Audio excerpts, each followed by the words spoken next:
Hello guys, welcome to this video. We are the volunteers of NSS SC. In this video, we are going to talk about what is breathing difficulty, its causes, and its first aid. There are various types of breathing difficulties. They can range from being short of breath, being unable to take a deep breath, feeling like you are not getting enough air for breathing. So, what are the causes? Causes might be anemia, asthma, being at a high altitude, blood clot in the lung, heart disease or heart failure, injury to the neck, chest wall or lungs, or life threatening allergic reactions. What are the symptoms that a person is suffering from breathing difficulty? Bluish lips, fingers, and fingernails. Chest moving in an unusual way as a person breathes.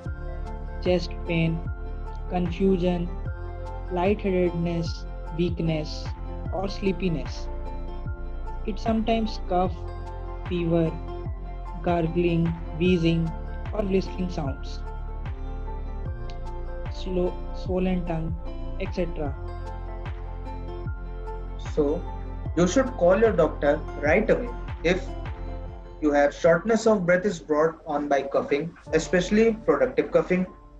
Your child's cough has a barking sound. You have a fever, green or yellow phlegm, night sweats, weight loss, loss of appetite, or swelling in your legs. You are coughing up small amounts of blood. In that cases, you should call the doctor immediately. What's the first aid for breathing difficulty? If someone is having breathing difficulty, immediately you call your local emergency number. Then check the person's airway, breathing and pulse. If necessary, begin the CPR. Loosen any tight clothing worn by the person. Help the person use any prescribed medication, an asthma inhaler or home oxygen. So, what are the don'ts that we should keep in mind? Give the person food or drink.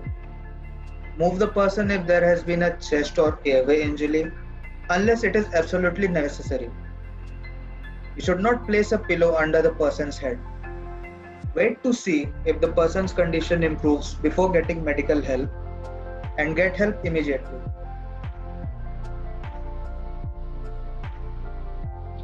What's the prevention for breathing difficulty?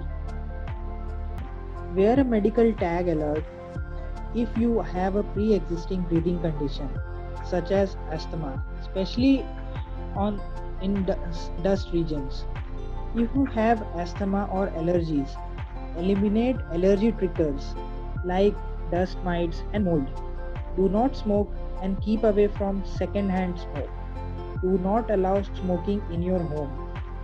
If you have asthma, see the article of asthma to learn ways to manage it. You should lose weight. You are more likely to feel winded if you are overweight. So if you liked the video, please like it, share and subscribe and press the bell icon to receive latest notifications about our upcoming videos.